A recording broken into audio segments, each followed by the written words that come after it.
Hey everyone, it's Craig. Before we get into the show, just want to tell you about patreon.com/Katya and Craig. That's right, patreon.com/Katya and Craig.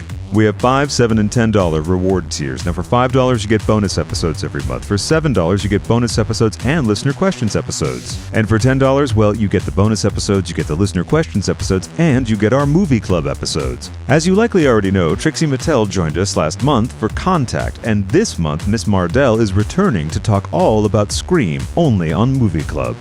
And shortly after that, Laganja Estranja is coming back to the podcast to talk all about Waiting for Guffman. Now, you can only get that on Patreon, which is at patreon.com/Katya and Craig. A Russian ballerina stomping on a bureaucrat. A perky suburban housewife who just got into scat. It's whimsically volatile. Do I get a special intro? Oh, yeah. Oh, absolutely. Yes. Come on. A barn door surrealist drag show intro. Oh, I like that. Ladies and gentlemen, please welcome to the stage the complex multi-talents of the inimitable, the incomparable star of stage and screen, a radio, TV, and theatrical powerhouse, the likes of which have never been known to man. Give it up for John Hill. Hi. Hi, John. Doesn't that sound like a superstar? Hi. Thanks for having me. Where am I? That reminds me, for some reason, you were just on your show with Andy Cohen on Sirius. It was. What channel is that on again? 102. 102 Radio Andy, yeah. Yeah. And also you have your show, The Feels. Yes. That's right, every Thursday? Every Thursday. Every Thursday. At 7 p.m. Eastern, 4 p.m. Pacific. That's Don't essential. forget it. Don't mix it up. And figure out Central. I don't spell that out for people. I'm like, do the math because it's hard enough for me to remember. Central is a very nebulous time zone. And does Mountain exist? It sure does. It does. Yeah, Remember, sure like, does. You grew up with like Central and Mountain. Yeah. It would be in every TV ad. Mountain exists? I guess it does. It's 1 hour more than Central. Jesus. Mountain Is it? is Salt Lake City, I believe. Oh, I think you're right. And Yeah. that's it. Colorado, no? Is it? Yeah. There's mountains there. There's sure. Right. Yeah. It's Is it mountainous area? yeah, I believe so. Oh, You interesting. got Colorado, Utah. Sure. I think that's, yeah. Idaho. Yeah. Mountains there. Oh, absolutely. are they the Idaho Mountains? Idaho. It's where they grow the potatoes. Yes. In Yeah. the valley. John is hand miming the silos. This is how I read a map. I go, I Helen Keller it. I just It's feel best to the close map. the eyes. Even Yeah. though there's no braille, I just go, oh, that's Idaho. So you had Lindsay Lohan on your show. We did. How was that? It was good. Lately, they've been doing the Skype on our show with Andy, and they repositioned the camera so I can just see Andy from. And now I'm gesturing again, but I can only see him from like the. The neck? What is this thing? Oh, the chest bone? What do you call it? Trachea? I don't Trachea. know. The trachea. Yeah. I can see him from that up, and so he's looking at the person, but I can't see Lindsay. Oh, you so I've couldn't never- see Lindsay? But apparently they can all see me, so I don't know what I'm doing. It was good. It was good. She came on. Yeah. I root for her. Yeah. I really Sure. do. Yeah. I had seen the show before she came on. Oh, the Beach House show. Mm-hmm. Yes. Tell us Lohan about Beach it. Club. Yeah. Well, let's see. Okay. There's lots of ass. Oh, okay. And I don't watch a lot of travel shows or like kind of eye candy, Yeah. like By My Island or whatever that It's show MTV, is. right? Yeah. Yeah. So Yeah, it's yeah. supposed to be a Vanderpump Rules. It's supposed to Sort be of. Yeah. like a mix of a couple things. And so, have you seen it? No, not yet. Okay. From what I understand, she's like the boss. She's like in charge of Yeah. And she's whipping people into shape, kind of, sort of. No. Yes. That was the one thing I was confused about because she keeps talking, and her partner Panos. Oh, Pano. Of course. Yes, Of course, yes. Panos. His reputation Panos. precedes him. Yes. We're And- big fans. Yeah. Yeah, we love Panos. And that backwards is so nap. But That is so nap. That's so nap. And I thought they were going to be eliminating people based on what. So they brought ambassadors over, and that Okay. was going to be kind of the sir, waitress, wait staff or Okay, whatever. But sure. they're ambassadors of the brand. Oh, wow. Not wait staff. They go around and try to sell cabanas, which are $1,000 a cabana for the day, and they kind of compete. Anyway, For the day. Her and Panos talk about their ambassadors like, oh, we don't like that quality. I don't know if she's cut out for this. So you assume that someone's going to be sent home, Right. But they're not. So, they're just lightly chastised. yeah, and they kind of nod to what they're going to be problematic, or how they're going to be problematic. Oh, I see. Okay. Right. Oh, foreshadowing. Who the So- fuck is buying a $1,000 cabana For, the and not, it's not a day? full day too, because doesn't it shut at 8 o'clock or something like Yeah, that? well, it's just a beach club, so right. beach, Yeah. not a nightclub. So they do leave, but it's kind of Vanderpump Rules meets Below Deck. So there Oh, are I see. VIPs who come and mess with the staff a little bit. Like this premiere episode, there was this rich woman who was a VIP guest, and she had a cabana by herself. But and then she was assigned to this one of the hot guys, quote unquote, Sure.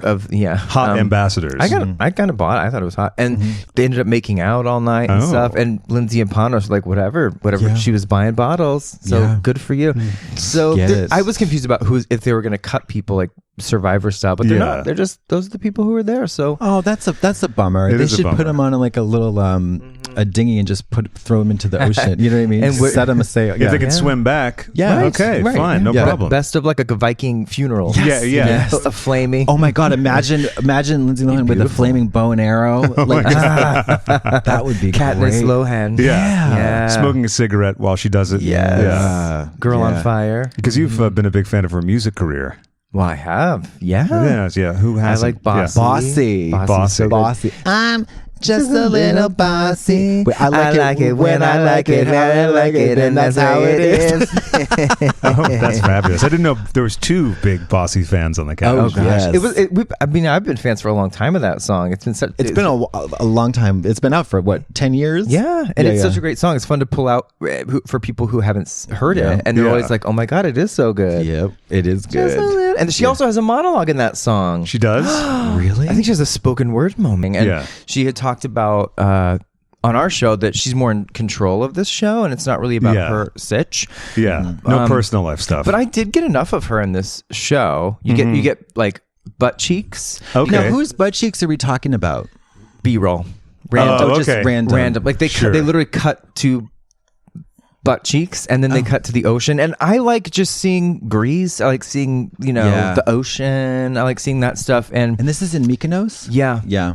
and it's so pretty. And it isn't really about her personal life, but she shows up and it's not a train wreck. I mean, it is, but it isn't like, oh gosh, I want to watch this disaster. Yeah. I mean, a little bit, but it's enough of her to be curious about like how and what is this show. yeah, Yeah. right. I was gonna burp. But Oh, no, that's okay. You can belch into the mic on the Okay, show. That's, well, that's encouraged. Yeah. Okay. Yeah. Yeah. She's interesting. She was on at the Jimmy. There you go. Perfect. That's great. Yep. Jimmy Fallon, and it was the interaction was strange. It seemed like he didn't know what to say to her. Okay. Like he didn't know. Yeah. Like, it was Yeah. so weird. It was really interesting. That is tough because you want to ask her kind of deep questions. And Yeah. I personally have questions that I want to ask her, but I know also she's on a press tour. Yeah. So you don't want to say, is it tough to be around all that partying when, you're trying to keep your shit together? I mean, the story about our interview, did you listen to it? Oh, yeah. Okay. Yeah. Well, it was, I'm a religious listener of your I show. love you. Thank God for you. And I kept a running list of all the questions I had for her. And then he was saying goodbye. Yeah, that's right. And so I was like, well, I had a couple jokes in there and they were fine. And Yeah. then at the end, he was like, well, ask her whatever you want. I was like, what? You just said goodbye. Yeah. So I was like, Right. okay, are you, let's see, how's it being sober? I mean, I didn't know. And Yeah. like, there are things you could have asked her, but they were more involved questions. Yeah, exactly. You only had like 30 seconds left. Yeah, and I was watching them on the Skype. producer thing, Yeah. and they were like, okay, like 30 seconds, say goodbye. And then I was like, I didn't really have anything for her except for kind of I was like, this is a superficial question thing that kind of a stan would do. And I have those, but I was kind of like, oh, well, we're done. We got enough, Yeah. And also, you can't really like throw a really heavy question at someone Right. for the 30-second thing and then just have it be a weird end of segment. And especially not her, because some people you can, and they use it as an opportunity to be funny or whatever, Yeah. like to put it back on the person. Like, That's what I feel like she wouldn't do. no. And that's what I felt like when I was watching that interview with the Jimmy. I was like, oh, I get the sense that it would be a death trap. Like Yeah. it would be Yeah. like the interview would come to a screeching halt. Right, like the contrast between her and the Kevin Hart interview that we did, whatever Right. you throw at him, he uses it as an opportunity to either mask the thought that he's sidestepping it or making a comedic moment out of it. Sure. She's Yeah. not that vibe. Because Andy did challenge him on his statements. Oh, What a time to promote a movie, Kevin Hart. what a time! Right? Good to see you. What a time! How you doing, man? I'm good. The new movie is The Upside. It's in Yes, theaters sir. this Friday, January 11th. Yes, sir. I didn't know you had a channel on Sirius. I have everything, Andy. I know you do. Channel 96, Left Out Loud Radio. 96. Yes, sir. Sirius You're 6 channels away from Radio Andy. So all right, I We're like neighbors. it. We're I like neighbors. it. We are neighbors. You and I are neighbors. I listened to your show the other day. Okay. And something that I really connected to that you said about not telling the jokes anymore was you said, I'm now aware of how these words make them feel and why they say that shit hurt because of what I've been through. And I'm glad that you said I'm moving on, and I had moved on, and I am moving on from that, from telling those jokes. Because I have to tell you my own personal thing relating to being at an Eddie Murphy concert many years ago in like 85.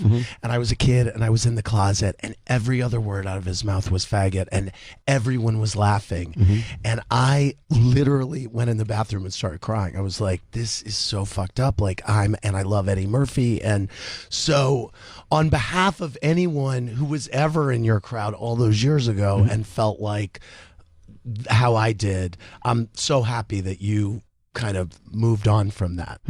Well, I'll tell you this, and because it's you, I will give you one thing. Okay. Because I said that I'm not talking about it anymore. I know. and I mean watched the GMA. I mean it. I'm not Yeah, talking yeah. about it anymore. So I'm not Yeah, even addressing that. But this is something that's just overall. Okay. And what I want people to understand, the fight is for equality. Yes. In my understanding. Okay. Right. Yes. And if that's the fight, Yes. if the fight is equality, equal Yes. treatment. Yes. That means the only way to get there is to understand and accept the change that people have to make to get there. Yeah. So if you're not aware of the things that you're doing or saying, Yes. and you're not aware of the damage, Right. when you are aware, it's your job to change and make sure that you don't do it again, Yep. which is basically how you get to equality. Yes. That's how you get to the change. Yes. So there has to be an acceptance for the road to change. Yeah. I didn't say that there has to be a high level of what's the word? I don't know. Tolerance. Okay. There should be a high I level didn't of like that word, tolerance. but then he changed There it. should be a level of acceptance Yes. and change. Tolerance is two different things. I don't think that you should tolerate these No, things. right. In any shape or form. Right. Which is why the dope thing about me is there's 10 years of change. Yes. Somehow that was kind of overlooked. Because you're saying this has not been a part of your act for a really long time. 10 years. Yes. Yes. Not only has it not been there, Yes. you see no signs of it. Uh-huh. No, I'm talking not an anklet. Uh-huh. Not an anklet? I know, not an ankle. Or a bracelet. Okay. Yeah. Or a toe ring. Or chunky statement. Yeah, absolutely. necklace. Bib necklace. Yeah. no belly chains. No. Not even a bindi. I think if he had said something like that on the other forums, he wouldn't be getting the response that he's been getting because a lot of people feel really, really dissatisfied with what he said. Right. And I just piggybacking off of that is Michelle Collins interviewed him, and that's also one to listen to because she started out as a comedian. You know, she's a comedian, and she was like, at what point do we stop punishing someone and offer rehabilitation and, Sure. you know, let them learn, you know? And, Yeah. and that's what he's saying in a way that's like, Jesus, what did I say 10 years ago? I mean, it's probably really bad. And I have tape of that. We have the Yeah. tapes, Yeah, John. yeah. if you And they're horrible. burn Yeah. them. I'm leaving. Yeah, and if you look, just everyone's changed from back then, and also Twitter changed, and Yeah. we have changed as things have increased and become more. And speaking of, we were talking about Twitter followers before we started, but I think when Oprah did an interview with Lady Gaga, she was like, wow, 4 million Twitter followers. And she's like, yeah, because I think she had one of the most. And now we were looking and there are 142 million. Oh my God. Like that, yeah. So, if there's only 142 million people in the room. Yeah, and 139 million of them don't believe. You just need that one follower who hits like. So I appreciated that a lot. And that's why I didn't, because I came in thinking, well, what can I challenge him on? Because and no shade to my gay friends, but there are so many of my friends who are composing these tweets and they're insightful, and I'm like, I don't know if I'm going to pull out an insightful thing. I might offend everyone worse than he did. I don't know. Sure. So I was kind of thinking about what I would say. That's why I kind of remained silent during that interview, because I might ruin the vibe. But he came in with such a good positive energy, especially with two queens who are not the nicest at all times, and it's early in the morning, and I was sitting there just not about him, but when those interviews happen, I'm kind of like, it's my time to eat breakfast and stuff. So I kind of unplug a little bit. When he came in, I was like, well, this isn't the interview to be grill. I just felt to attack him, based on, and he's apologized, and I don't some of it was prepared and stuff, and he did walk away from the job, and so somebody were like, well, he didn't lose the job, he walked away, and I was like, but that's because he's sick of it. He was set up to fail. You know? And I also know and I didn't confirm this, but there have to be people on his team who are real fucking gay. I mean, do you think that you are at that level and you don't have a big old queen as your manager's second, and you have to see him all the time, and you're probably really cool with him or her? Sure. And he probably knows that in the business you can't swing a dead cat without hitting 50 queens in William Morris or CAA. Right. So, but a lot of those people don't even really care. You mean the gay people or the stars? Okay. I mean, a lot of people, you're just like, as long as they have a job and they're making money and they're doing what they want to do. And a lot of times, gay folks can be more homophobic than straight people. Hopefully, yeah. Oh, sorry, what? No, I mean, and hopefully, as he's grown, they have too. But I don't know, if it was. That's a very good point. And I was watching the R. Kelly documentary. Not to bring it a bit further down. We were just that was a really good point. That they were like, well, because I'm like, well, how could you? You're basically being complicit if you're working for the guy.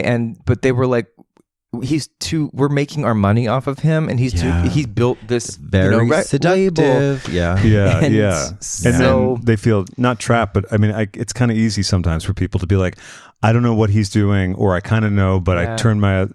It's so easy to see how if it's just we don't talk about it. Everything will be fine. Which happens in a lot of families too. Yes. Oh my God. And that kind of reaction is not I won't say the best one, but I mean it's a normal reaction because it's so common. When you're seeing someone in person, you want the best for them, and you don't want to say well, I'm sitting next to, I'm looking at you, but I know you're not a child rapist, but or maybe you are. But John's assuming a lot of things. I know, but when he came in, I was like, well, I didn't want to be like, your apology wasn't good enough. That can put someone on the defense immediately, and where are you going to go from there that's productive? Right. And in the same way, if he had walked out, maybe we would have gotten, more press. But then it's like, well, I don't know if we came into this wanting press. I kind of just wanted to know the thoughts, and I wanted to know for him to expound on it. And he did. I really liked that. Yeah, I was really charmed by it when I heard it the other day. Yeah. Now I'm not so keen on it because I think it went too well. But I know. Well, the whole the thing I keep reading is the headline is always Kevin Hart is done talking. Kevin Hart talks about how he's done talking about which is oh my God, shut up, just over and over and over and over and over. Yeah. But he's doing a press tour for that movie. That was the other thing, because he wants to. There's a bunch of things happening with that movie. It's his thing, and it's hard, which I think will make a ton of money. And I think that's I won't see that. And it's Nicole Kidman and Bryan Cranston. I love both, and I think Kevin Hart's really funny. Yeah. So, but I'm not going to see it, and that's weird because you see every movie that comes out. Yeah, and I just have no interest. I feel like I get it from the trailer. I get it, but you've seen Disorderlies, like we all have, and that was a better version of the whole thing. Of Disorder, I haven't seen Disorderlies. Oh, you haven't? What's that? The Fat Boys. are put in charge of Ralph Bellamy. Ralph Bellamy plays this incredibly wealthy man whose nephew wants to inherit all of his money. So the Fat Boys are three hapless, orderlies. Who they, so the film's called Disorderlies because he hires them thinking, oh, they'll inadvertently kill him. And then hilarity ensues. That's funny. Yeah. You remember the Fat Boys? No. Is it PHAT? Well, it is in in spirit. Yeah. But In spirit, not, sure. not No. literally. The adjective would be that they're No, it's just FAT, and they were very large gentlemen. Yeah. Funny. And they Okay. rapped a lot Fat. about eating food. Oh, maybe Yeah. I do know the Fat Boys. Human beatbox. Back in the day. Yeah. Oh. Yeah. okay. Yeah. All right.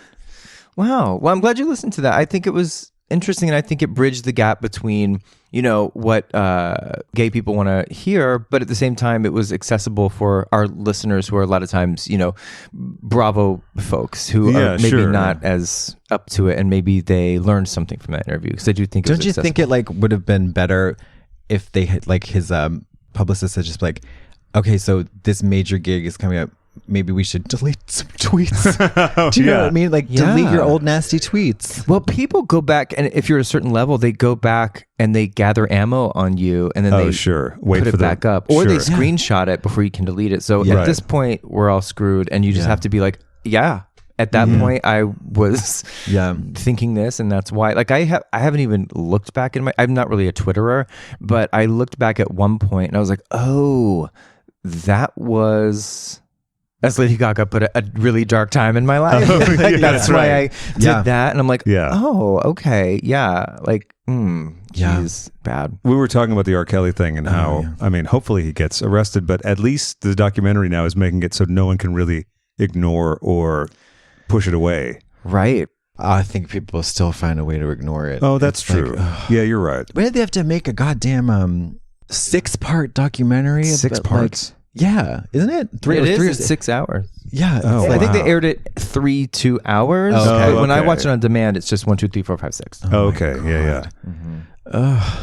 I know. And I really liked that song. Do What Do You Want? I loved it. I know. Yeah. Isn't He it- actually performed it at a I drag did. night. Yeah. It's so Yeah. good. Yeah, And it I was- remember at the time, sorry to interrupt you, I think that I was like, oh, that's an interesting choice. When Yeah. she did that, and I was like, well, maybe there's a reason. Yeah. And then I heard it. I was like, I love this song. It's crazy. Yeah. And then I remembered that she abruptly stopped performing it with him. Right. And didn't promote it as a single, even though it was meant to be a single. And there was a video that was shot but never got released. Parts of it leaked. Parts of it did leak. Yeah. So then then I was like, in the moment, I remember thinking this. I was like, oh, she doesn't want to promote this anymore. So clearly she must know something or realize it, but she didn't say anything. And then we've always been like, well, why? Because I love that song. Yeah, right. And That's crazy. And I think the video was directed by what's his name? Perv with the glasses. Terry Richardson. I'm pretty sure. that would make sense. That's insane. I'll look it up to verify That's that. ridiculous. Yeah, it is. It is. Oh my God. Yeah. That is too much perversion in one. Yeah, and I do wonder what went on in her mind, because she's a really comprehensive person. I was telling Andy I had watched her direct him in the Guy GUI video. You were on set for that? I was on set for that. I have secret pictures. of Ooh, creep- I'd love to see that. Yeah. I'm just checking my phone. It was just her. She was like looking at the camera. I think there was a DP doing it, but she was getting the angles herself, and I was so impressed. And she was really directing specifically. And there were like 5 people there, and she was so nice to me and remembered my name and so nice. And so it surprised me a little bit that she hadn't really thoroughly thought it through. But at the same time, I actually liked her. Like creatively, I liked what she said about it. Because if I were the lyrics of it and the idea of the song, being a sexual assault victim, I get what the idea of the song is now, but I don't think everyone will. I see if you're a victim, it's like, well, like the fight back would be like, not please. I always took it as like, please do what you want with my body, but it's not in that context. Right. It's like, okay, if you're gonna do what you want with my body, you can't have what I can control, which is my heart and my mind and my decisions. Exactly. Which I think is like a great reaction. Yeah, I think the lyric is great because at first it just sounds like a party anthem, right? Right. And I never understood it because I was like, huh? What do you mean? But then the's the whole thing. Yeah, you do what you want, but you can't. Yeah, basically, you can't tear me down. Yeah, it This sounds is like I want you to inside. dead horse me. Yeah, right. And I was like, okay. What is that? What is that? Dead I've horse is never like heard that. like It makes it seem like she is going to get roofied and just do whatever you want. Have at it, kid. Yeah. Dead horse it's a horrible thing where you date rape someone or roofie them and you have sex with their body, but they're unconscious. Oh, gotcha. Okay. Dead horse is a great name. It's a great title. Yeah. For something. It is, yeah. One woman show. Oh my God. Yeah, one woman show. There you go. There you go. Oh, wait. Skinny Corpse? No. Yes, I did do Skinny Corpse. What, Did you see that? no. What was it? Because that title makes me. I just love that title so much. What's Skinny Corpse? That was it was over 10 years ago. Maybe not. It was probably 2006, maybe. And I did it in New York a bunch of times, and it was kind of good. I wrote some original songs, and I did a bunch of other things, and it was kind of a really nutso show, but people liked it. The title came first, and it was like, well, back then, whatever. I was like, if I die, at least I want to just be like skinny, and, which was a joke. And then I don't know if it never really related to the show. I love that. That's even better. I like the corpse. Do the follow up, Dead Horse. Yeah, there you go. And they rhyme. Yeah. Corpse, Dead Horse. It's good. And then you need a third one for the trilogy. Oh yeah. No Remorse. Yeah, there you go. I was going to say David Morse, but he might have an issue with that. Maybe. Yeah, and do songs from Dancer in the Dark. That's right. That's right. What a jolly film that is. I know. I just watched it the other day. Did you? Yeah. I rewatch things all the time. You rewatched that movie? I did. He finds that totally shocking. Also was horrified that I watched the movie and then a few hours later showed my mom. Yeah. Huh. Glutton for Punishment. Gosh, it was so dark, that movie. So Yeah. bleak. I saw that. I remember seeing that. And the next day I saw... Oh my gosh, what is the Jennifer Connelly movie where she has a double-headed dildo? Oh, Requiem for a Dream. I saw that back to back, and I was Oh like, my okay. God. And it was, I think it was also 2001, like after 9/11. I was That's like, okay, this cannot get any worse. And I was in New York, and I was like, I can't go seeing these movies anymore. Fuck. That's right. You were living in New York at that time. Those were just the bleakest. The Yeah. worst. I went to see Requiem for a Dream, and I went with my friend and we didn't know what it was when we were going to see that or this lighthearted gay romantic comedy. We just said, let's go see this one. And she was, I had to like peel her up off of the ground. It was horrible. Yeah. Horrible. Yeah. But I was fascinated, and that happened to me. I went to see We Need to Talk About Kevin with knowing nothing. I was like, I like Tilda Swinton. Yeah. And I saw it, and I was like, I don't know. I've never seen that. It's very, very bleak. It's like both of those movies, but Without music. 50,000 Leagues Under the Sea worse. Yeah. Like, God. I mean, I think all those movies are amazing. Yeah, It's just, it's sometimes a process. Yeah. Sure. Yeah. You have to really do a palate cleanser, but they're all so good. That one, We Need to Talk About Kevin, is like, it sticks with you, and she's so amazing, and it's a deep thing that makes you wonder things about yourself. Oh, okay. You know? Yeah. And I was watching it going, I don't know if I would react any differently, which is really sad. I mean, I would, but you can watch it, or please don't. But you'll know what I mean. Now I want to watch it. Yeah. One of our listeners has created a movie list. It's a compendium of every movie that we've ever mentioned on the show. Isn't that amazing? Well, they have a lot of work to do today. Oh, yeah, that's right. Yeah, and there's still more to come. Okay. Because talking about bleak movies that are amazing, but you don't know if you can watch them again, Star 80, the Bob Fosse directed film about Dorothy Stratton, the Playboy bunny who was murdered by her jealous ex-lover. Was Star 80 the name of something, like a book maybe? Because I definitely have done something with Star 80. Okay. Star 69, I'm sorry. No, I'm okay. kidding. I'm Star 80. Okay. I'll look that up. Star 69 is the prequel. Yeah. Yeah. When was that made? 1980, 81. So Okay. Dorothy Stratton was murdered in this house somewhere in the valley. Bob Fosse shot the film in the same house. Yeah, that's sick. Yeah. Eric Roberts played the jealous ex. that's okay. Yeah. wow. I met Eric Roberts the other day at the New Beverly. How was that? It was fun. I just bumped into him. He had just done a Q&A before Pope of Greenwich Village. You're like, hi? Yeah, no, What'd you he was say? walking out. I was walking in, and he actually gave me a hug and stuff. He was really friendly. Wow. Super friendly. We should go to the New Beverly sometime. We've talked about it for We so have, long. and they've been closed for a year. My It's become a gosh. thing on the show now because He I mentioned mentions it every other 3 sentences. And I'm not that far away from it where I live, so I can... Oh, perfect. Yeah, you live fairly close to me. Yeah. Okay, so we're going to take a minute out of the show to talk about a feminine hygiene care product, which Brian would love to talk about, but he's currently experimenting with it at home. So instead, we have Sammy here, who's actually used the product. Hello. Yes, and I'm a very big fan of this product. And the product is Lola. Yep. And Lola makes your month a little bit easier because it's a subscription service which is fully customizable, and you can choose your mix of products, mix of absorbency, number of boxes, and frequency of delivery. Lola's subscription is super flexible. You can change, skip, or cancel your subscription at any time. It's founded by women for women. That's fabulous, Craig. And I just want to say, with timing, your tampon's coming to you every week or every month, sorry. Well, every week, some people And might some have a people are different like- situation, It's great because I never usually keep track of my downstairs mix-up. And with Lola, it helps. I don't have to write it down in my iCal. I hate iCal. I don't have to send myself alerts that I don't see. It's great. Lola offers pads, liners, and both BPA-free plastic applicator or non-applicator tampons. In addition to that, they offer cleansing wipes that are safe for use anywhere on the body. They are the first biodegradable, all-natural wipe of their kind, perfect for a midday refresh. And they're individually packaged. Convenience is important, right? Especially seeing as mini bags are in now. That's true. Could it be travel friendly? That's right, size matters. For every item of Lola merchandise purchased, they donate feminine care products to homeless shelters across the U.S. And you know your body best, so Lola will give you 4 ways to tailor your Lola subscription to perfectly fit your needs. They're delivered right to the door. They help you track your period every month when you're otherwise hopeless like me. They're 100% organic because normal tampons are usually bleached, everyone, if you didn't know that. Oh, okay. Normal tampons have bleach in them. Yeah, which is a pretty serious thing to stick up inside you. Yep. Would you say that you really enjoyed the product in general, in addition to the convenience? Absolutely. The convenience, the product itself, win-win-win. And it's great to know that they're doing stuff for causes as well, because tampons are not a privilege. They're a right. Everyone should get tampons, and it's really nice to know that they're helping out there. For 40% off all subscriptions, visit mylola.com and enter WV when you subscribe. So that's mylola.com, and what do you enter when you subscribe? WV. That's right. John goes to how many movies a week? Sometimes it's very Sahara Desert, just nothing.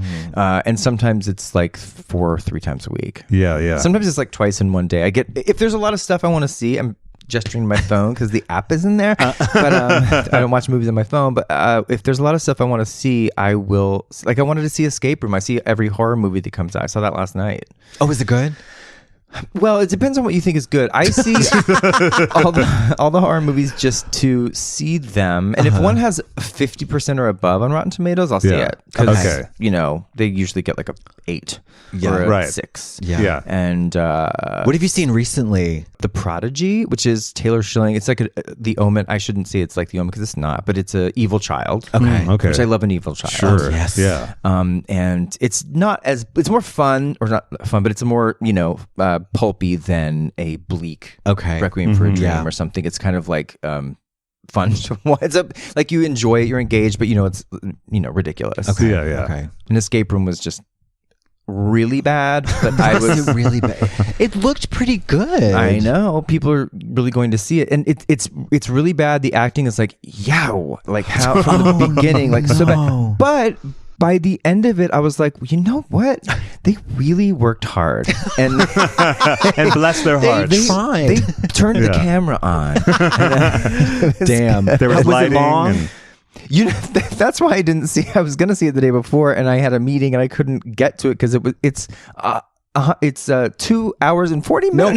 No. An hour. I'm sorry. It's almost 2 hours. It's 15 minutes shy of 2 hours. That's great. Okay, that's right up his alley for like 90 minutes. 90 it's minutes. 100 minutes, but 100 I can deal with. Okay. Yeah. For a movie like that, like I mean, come on. And there was the only thing about it is there's some stuff. I don't know if you've ever done an escape room. I have. Okay. You have? So know. I did. And that kind of helps because I was like, I know what needs to happen. And there were 2 things, and I won't spoil it, but there are 2 things which had really easy solutions. Oh, that you're just like boiling in your seat because you know how to do it. And boiling is a good word. You'll know what I mean when you get to that. Okay. And there's a moment where I was like, this, like, so there are 2 moments like that where I'm like, come on, you're dumb. Okay. Just do this. But I know they kind of needed to do it for the moment. Okay. Okay. But I would say go see it because it's kind of like a enjoyable, like solid, like a couple of jump scares. Okay. And I was reading this thing about the movie Bird Box and like Like, did you see Bird Box? I did. Okay. I did. Did you see it? I did. I did not. Okay. I've been Craig, I know. But like people with like when the movies like that blow up, especially like these like horror movies or whatever, these apocalyptic movies, when there's plot holes, there's like people who are either it can be polarizing with people who are just like so angry that like there's like, what are you talking about? This like doesn't make any sense. And other people like, just enjoy the movie. It's fun. Like, did you like Bird Box? Were you like upset about plot holes? No, I anticipate badness from these things. You know, I'm like set the bar low. You know, yeah.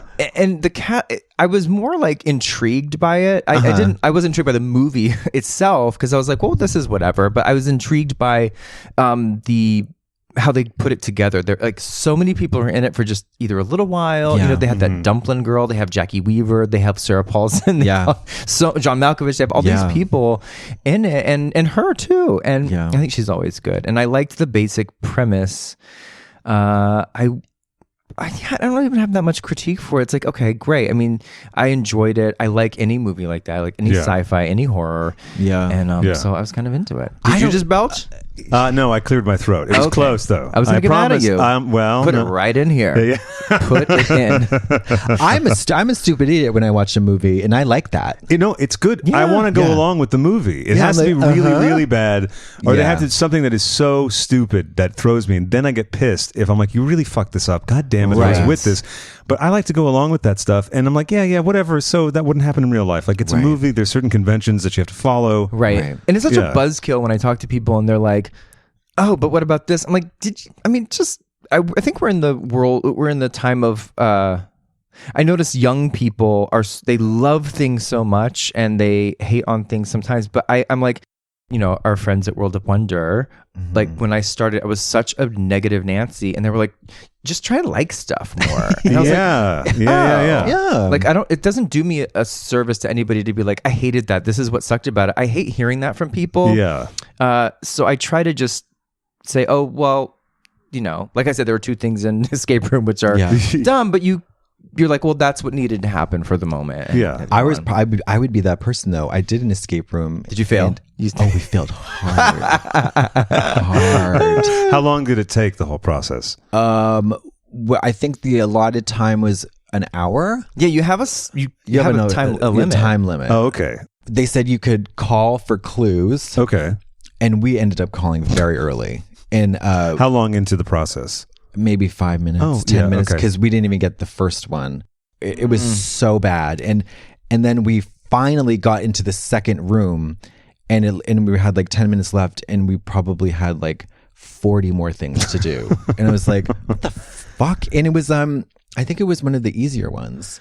And it was just like, this is not fun. Yeah, I don't think I'd have fun in one of those. It just doesn't seem like my thing. Who knows? Maybe I would like it. But at the end of the hour, they take you out no matter what. Okay. Well, you're racing the clock, and if you don't get out, you lose, and you feel like an idiot. But my friend Kathy stocked the room, so she brought people who were different people had different strengths. So there were people who we knew we would get out, you know, because she had kind of strategized the people there. And there were kind of fun people who like games. And there were other people who were really just kind of like not the funnest, but they got us out. I mean, they really put things together, really, really smart. And so that we did two. One was in a haunted theater, which was really scary and fun. You had to like make it out of like a haunted theater. Oh, that's cool. And the other one was the first one in New York ever, and it was really hard. It was really hard. How many of you were in there? I think maybe 7. Oh, okay. There was just 2 of us. Just 2? Yeah, maybe that makes it a lot harder, I think. Yeah. How big was the room? It was small. Oh, okay. It was small. There wasn't that much stuff in it. And we still couldn't figure it out. But then we went into the other room, and there was just like all this shit everywhere. And it was like, oh, fuck it. The combinations, and then you got to like put numbers and letters. Like, Yeah. I can't even open a lock that I know the combination to. Do you know what I mean? No, I know. Forget it. Ugh, it was awful. I needed just a key. I need for a lock. key. Yeah. No, or like, give me if I like, you know, some kind of like a clue where it's like, this actress was in this movie, and then you shout like Glenn Close, and then something opens. Like, that'll be fun. That'll be fun. And you hear a gong. Yeah. I would say see it. I mean, it's kind of a more fun horror or scary movie. Okay. And it's not like, I thought it was gonna be like Saw. Like, oh right. Oh yeah. They do, you know, the whole idea is that they kind of like get killed or you know, they get damaged in some way. Yeah. I find Saw very disturbing. I love horror movies, but I just don't like. I find those more torture porn. Yeah. Yeah. I sometimes though like Sometimes I don't want to see that movie from start to finish. Yeah. But I want to see the killing. So you just want to highlight reel. I just go on YouTube and like Google like Saw killing. I couldn't remember all of them because I couldn't remember if I had seen them or not, or which ones I had seen. So I guess like almost a year ago I watched like all of them. They're really like dark and like literally dark too. Like like the color, everything is so like just you can like barely see. Yeah, it's like super dark and everybody's like the detectives are in rooms that have no lighting, you know, and it just like this is a really dark, depressing world that's just about torturing people. Yeah. And when I went back, I guess the ones I had gone back to were more than 10 years old, and I was like, oh. Not that it's not scary or I don't like seeing like a lot of pain or like slicing. I hate like when you fall into a room full of like, you know, needles. Or there's the worst scene in all those movies to me, or the one that I actually almost you know vomited was the pig scene. I don't know that one. What's that? We don't have to talk about it. But I want to hear about it. the pig scene. This guy's standing on like above this kind of huge open vat or container, and it's kind of empty, and these so gross. It really upsets me. All these dead pigs carcasses. They come out one by one on this conveyor belt, all hung up, and then they are. Oh right, okay. So they're dropped into this container, large container, and there is a small blade at the bottom, which is it pulverizes them and turns them to a gray, gross liquid. You're kidding. And then they all drop in there, and this guy gets pushed in there, and he has like just falling into a whole vat of liquidized pigs. But what's the torture part? That sounds like fun. Well, he has to get the guy. Oh, he's going to go underneath. Like I guess he was a judge who acquitted a pedophile, and the guy who can save him, it was his son. Oh. So it's two of them, and the guy's like, well, if you want to free him so he can live, you know, you can have your revenge. He molested your son or killed your son, or you can let him drown in the pig juice. Drown in the pig juice. So that was a very upsetting moment. Anyway, Lindsay Lohan. Yeah. So let's get a Mika now. You know what that reminds me of? You were in the original Broadway cast of Hairspray. I was. Did you see it? No. Yeah, sorry. Skinny Corpse we talk about first. That is shocking to me. Oh my god. And that was your one lady show? It was. Yeah. And you still do performances like Casita Del Campo? Yeah, I would love to. And the Celebration too. Oh, I love Casita Del Campo. So do I. Yeah. Jackie's put on a show. Jackie, you know Jackie Beat? Golden Girls tonight, I think. I love that. Yeah. When they show the commercials in between the bits and skits. Funny. So you can't believe that they exist. I know. Oh my god. This is my favorite stuff, 80s commercials. A lot of times they're either super misogynistic or racist or something. Classic advertising. Hey. Both. Yeah, the better ones are both. Yeah. Where did you play in Hairspray? I was the original Fender, which probably won't mean anything. I know. He is one of the nicest kids in town. Okay. So right. You do look like a nice guy. Thank you. Yeah. And a kid, I know. Yeah. 40-year-old kid. And he is a bully and dumb. Like brain damage, like too many football injuries. Sure. I know, like a football player too. And and then looking back, I had my one line actually was making fun of disabled kids. Oh Lord. Do you remember the line? Yes. Oh, but you prefer not to say. Yeah. That's okay. It was you didn't write it. Something like, oh, look, it's special ed. And then I made a like interpretation of yeah. But I was directed to do so. It always got a laugh. And also Hairspray does it's a lot of stuff that is sort of show Because we went to the screening, and then because I remember that one line that Ricky Lake said. That's right. It was, which you can imagine people laughing 20 years ago. It was, you could hear a pin drop. Oh yeah, a hush went over the room. Like, the HY word. No, it was the R word. Yeah. Yes. Yeah. There was a. Oh no, I'm sorry. That's Amber and Debbie Harry who say that word, or they have a lot of racist moments. Oh, there's a lot. Yeah, or not. But it was in the '60s. Set in 1962, and it was so interesting because the black kids and the white kids were separated in rehearsal in a way because we didn't have scenes together until the final end. Oh, okay, so it wasn't like they segregated, but in a way. We were all kind of learning about it, and there was so much that was talked about race. I learned a lot. Yeah. we went through the process, and it was so nice to get to the end of the show every night because my best friends are in one part, and then we're on this other one, and we have to be mean, and then we all learn something at the end. So it was kind of fun, but it was a really good process. The whole building of the show, I mean, it was very different from what came eventually happened on Broadway, but that was a learning experience. How long were you on Broadway for? Well, I was in Miss Saigon, and then I was that one. What was the first show that you did? Was it Miss Saigon? It was the first show. Okay, wow. Which was a nice. How old were you? 20. Wow. I was still in college, and so I left a little early to do that show. Cool. And I was in that for a year, almost and a half, and then I went to New York, and then I had a little bit left of college.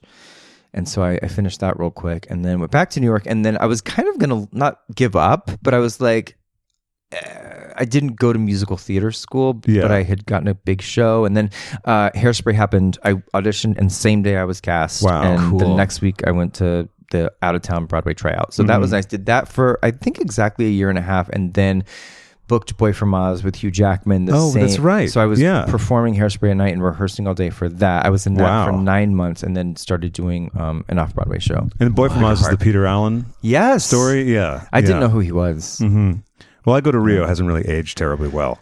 No. But some of them have. Bi-coastal. Bi-coastal. Yeah, little humorous, double entendre on that one. He was a big old queen. Who was married to Liza Minnelli for a while. Oh my gosh, that's the whole Jesus thing. Christ. And apparently he fucked Judy as well. That's the rumor, is that he was just kind of all over the place doing everybody, and married Liza. He was a busy fella. He was a busy fella. And if you look at him and you look at me, he looks like he could be my uncle. Okay, right. I definitely look like him. And so when I walked in, more so than even Hugh in a way, facially. Sure. He looks like a relative of mine. So when I walked in, they were like, oh, okay, because you'll fit the costumes because I'm as tall as you. That's always a big thing. It's like, well, if you're an understudy, can you even go on? Right. Oh, right. sure. Yeah. I played Mark Heron. I played Judy Garland's last husband, I guess. Oh, wow. Yeah. He was not a great guy. Oh, really? What was his deal? Rest in power, Mark. Because she had a couple real winners. There was Sid Luft. He had. I know. He's an animal. Sid Luft. We started. My scene was me and Judy drunk in Japan, and I was having an affair. With Peter Allen, and then he met Judy, and they became pals, and then they kicked me to the curb. Oh wow! Okay, I was a bad guy. Was Hugh Jackman like? Great. Yeah. The best. Yeah. So like great. That. Nothing bad to say. And because they're not just the nicest, but also really funny and quick and smart, and is so good with whoever he's talking about or talking to. Yeah. So he knows, he can make a dirty joke all the time. And when you stand backstage with someone, 8 shows a week, you're exhausted. Yeah. You really get to see someone's true colors, and it was always I was so glad when he'd be like, oh my God, it is time to make the donuts. I was like, okay, good. You're not a fake idiot. I appreciated that. He's a workhorse, and he's a theater guy. And so he wants to do the best, but he's also not afraid to admit when it's like a fucking grind. Yeah, sure. He never missed a show though. Wow. Yeah. Wow. Did you ever experience some monsters backstage? Yeah. Not me. I'm horrible to work with. Shut up. No, yes. But no, not monsters. But there is a moment. There are certain people who, if they come to work, and again, if there's 50 people in the cast or 40 people in the cast, and they come in and they're in a bad mood, some people, because you're always supposed to, if you're on Broadway, you're supposed to slap the door frame before you walk in, and that's your personal shit. Sure. You leave it there, you do your thing, and when you leave, you pick it back up again. You slap it and slap it. And there were some people who, even though we would do that, if they were in a bad mood, in a bad place, it's contagious. It can pollute the whole. So it's kind of like Sunday matinee, and you have to, you did 2 yesterday, and you're doing 2 today. You have another one that night. It's like, oh my God. Yeah. Tired. Especially doing Hairspray and stuff like that. It's like jumping, like doing cardio for 2 hours. Right. I was skinny. Yeah, sure. And a corpse. Sure. Skinny corpse. Yeah. Dead horse. A dead horse. No remorse. Oh my God. So wait, so you do like 8 shows a week? Yeah. That's the tough part. No Monday show. Off Mondays. Yeah. Oh, 2 in the same day makes me want to kill myself. Just the idea makes me want to jump off the bridge. Oh wait, I'm sorry. 2 on Wednesdays, 2 on Sunday. No, 2 on Saturday, 1 on Sunday. So you do 4 on those 2 days, off Monday, 1 Tuesday, 1 Friday. Yeah. What would your day off be And like? a Sunday matinee. At that age, I didn't stay home and rest. Sure. Yeah, right. You're not like at home with cucumbers on your eyes or anything. No. I'm on vocal rest. I'm sorry. Yeah. I can't. Yeah. was So a to little do- bit of carousing. Yeah. Yeah, and doing things that you can't do. You can't go to a museum. Not that I did a whole lot of that, but you would do stuff you can't do during the week, like Right. clean or Yeah. do laundry. Yeah. It's a lot of that stuff. Yeah. Oh, I'd see movies a lot. Oh, sure. What are some of your favorite musicals? Well, the irony is I don't You don't I'm like them? Well, I'm a bad musical theater person. Mine are pretty stock. I hate this, but I know this is kind of a bad answer, but Wicked's a favorite one of mine. Yeah. It came out when we were doing Hairspray and I was like, what? It was so good to be there while it was happening. Mm-hmm. I'm a big Sondheim fan. Okay. Assassins. Okay. Sweeney Todd. Mhm. A Little Okay. Night Music. My mom hates Sondheim. She's really? like, it sounds like they're making it up as they go along. Here's Yes. here's Yes, the it pillow, and then I'm does. going to sit on the couch, Yes. and Yeah. then we got our mics in our hands. And That's you true. got the headphones, and you got a hat, and you got a sweater. It does sound like It's that. true. There are intricacies in those melodies and the chord progressions that are really satisfying to sing. Sure. And the people who can do it really well are beyond. Mm-hmm. Like what? Patti LuPone. Patti LuPone, Elaine Stritch, Bernadette, and people who are in Lynn Carreyrou and Angela Lansbury, in Sweeney Todd are just beyond impressive. And a lot of people are just good at that style. The other thing I wanted to bring up that you talked about on Andy Cohen Live, co-host John Hill on Radio Andy. Yeah. Thank you. Yeah, channel 102. 102. And Mondays and Wednesdays. which is, I guess, only 6 away from Kevin Hart's channel, just in case anyone wants to flip back and forth. I count on my fingers. 96. Your Sobriety. Yeah. And I wondered, were you cool to talk about that? Because I think Sure. it's really impactful for people, because I was Yeah. really taken with your story and how also it was with prescription medication. Right. Tylenol. Ibuprofen. I relapsed and had ibuprofen today. Oh. I know. It's so tough. Yeah. The bottom line is that I'm now just saying what a struggle it's been, instead of I've had long times of continuous sobriety, but also it's been hard having been on mental health prescriptions, too, with and also TMI epilepsy medication. So Sure, okay. those Wow. are What do you take for epilepsy? So you had seizure. Lamictal Okay. and trileptal. Trileptal is almost all done because I hate the way it makes me feel. How does it make you feel? It messes with my brain. From the day I started taking it, I had a huge seizure, and they gave me that first because they were like, well, you can take, the big one is Keppra, which makes you, I took my mom to the doctor. I was like, you just talk to him because I don't know. I might, when you have a big seizure, it's like, you're crazy for a minute. Sure. And what age was this? I think I was having minor seizures for a long time, but they put me on Klonopin a long time ago, and then that didn't really help her. I didn't really care about that.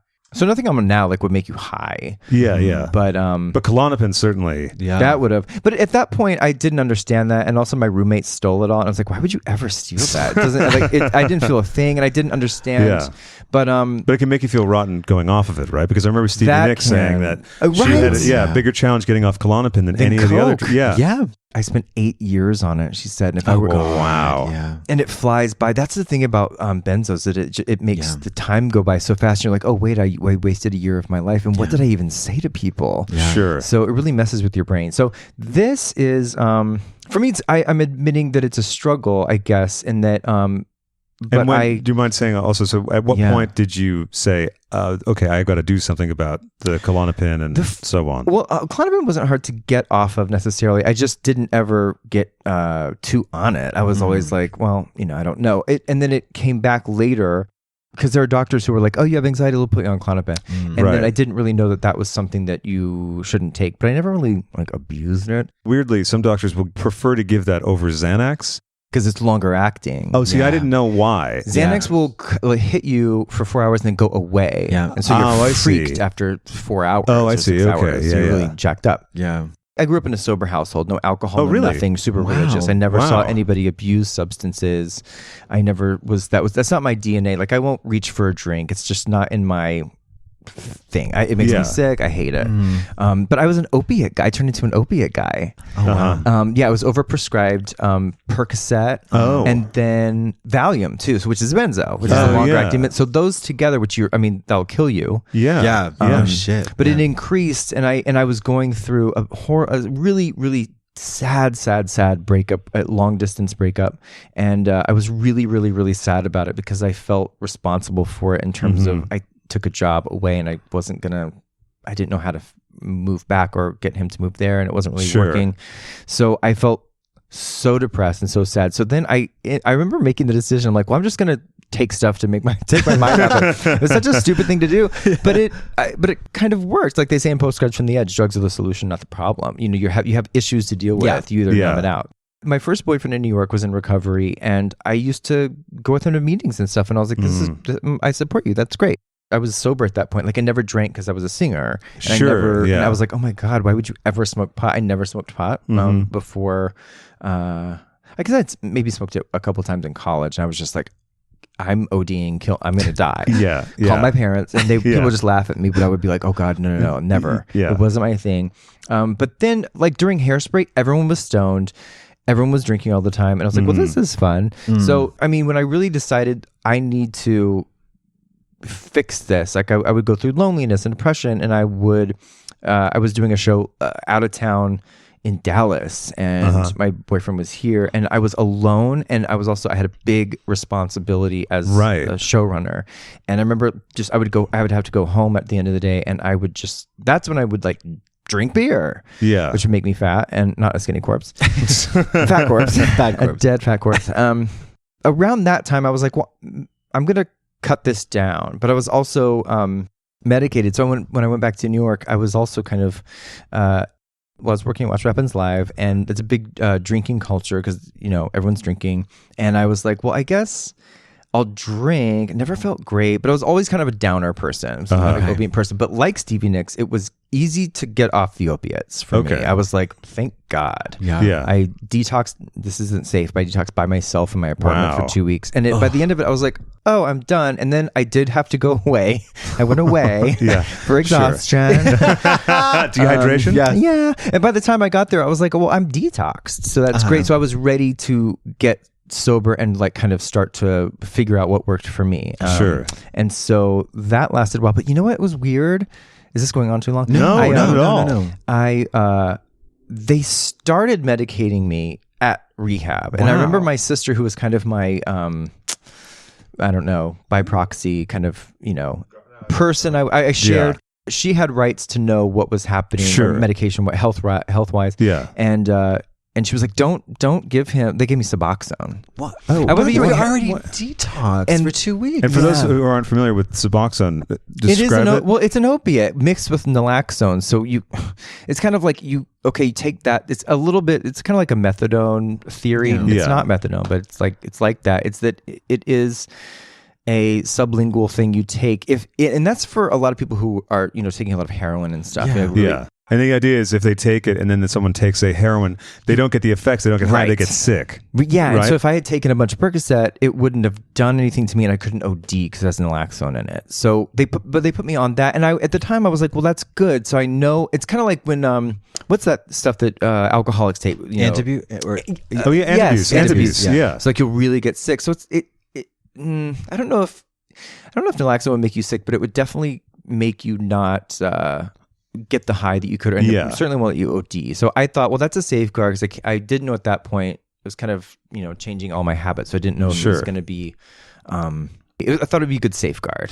Yeah. So, and also they're doctors and they're in this program. You trust them, right? And then but I was a little bit worried, kind of concerned. I had a little red flag. I was like, but they do this so that their business will flourish in a way. Wow. And I don't know if that was the case with them, but I was like, okay, I'm just going to trust them. It's a very low dose.